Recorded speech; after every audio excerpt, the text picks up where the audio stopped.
So at this point, we're going to move into part 2 of our introduction to hacking techniques. And we're going to cover a couple of different things here. We're going to start off by talking about buffer overflows. We want to get a good understanding of buffer overflows so that ultimately we can exactly predict and understand how our tools are going to work for us when utilizing these techniques.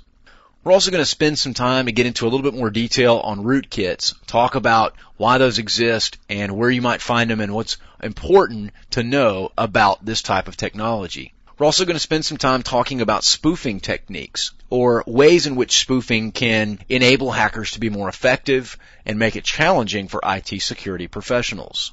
We're also going to focus in on denial of service attacks. I'm sure you've heard about DOS or DDoS attacks, so we're going to spend some time talking about that and discovering how that works. We're also going to talk about web hacking, or more specifically hacking the technology associated with web hosting, such as the web server or application or service that's actually hosting the web code itself.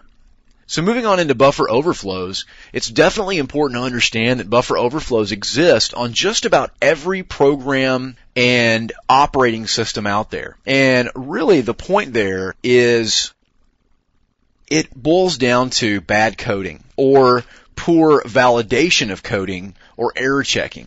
And the reason it exists almost across the board is because it's so very difficult to validate hundreds of thousands of millions of lines of code. So oftentimes these might go completely unnoticed until someone gets around to attempting a buffer overflow against that system. Any given piece of software or operating system could, in theory, have hundreds of buffer overflows in it just waiting to be discovered.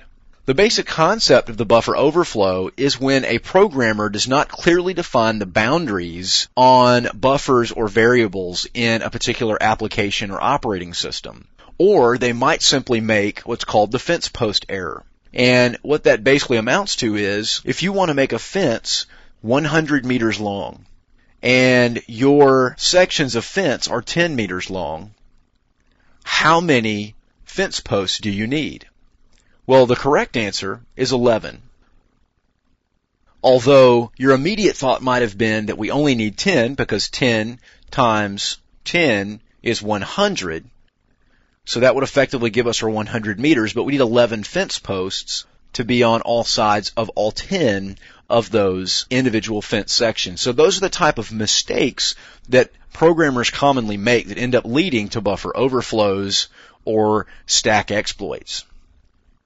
What we're going to do is utilize this ability of out-of-bounds data or data that doesn't have a home to insert our data or redirect the execution pointer to a program buffer that we can utilize for something else. An example of this would be, we want to go in and we want to perform a buffer overflow exploit on a particular service on a Windows machine.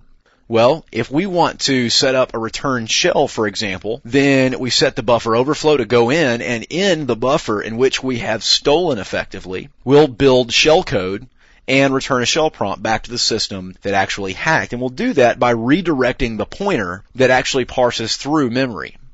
So it's a little bit of a complicated process, but once you get the hang of it, you can actually build these buffer overflows relatively easily. Ultimately, our goal here is to insert malicious code or execute commands on the remote system utilizing these overflows and lack of checking. The results of this can be denial of service, in where it causes the program to freeze or the machine to crash, or in best case scenario, permits the exploit to lead to a compromise or to some execution of information on that system. In order to actually build buffer overflows, you need to be a pretty good programmer and have a good knowledge of stack and buffer vulnerabilities, as well as stack and buffers in general, depending on the code that you're using. You also need to have the skills to be able to research and apply those vulnerabilities to a current attack, meaning it's not enough to know how to overflow a buffer. You have to know how to utilize that overflow to get a usable end result, meaning a vulnerability or an exploit or remote code execution. There really aren't a lot of things we can do to protect ourselves from buffer overflows other than stay on our programmers about working with that security mindset, double checking their code, and validating that those fence post type errors aren't present in your particular software. And in addition, we want to have a penetration tester or an ethical hacker perform vulnerability assessment on our applications and our operating systems before we roll it to production.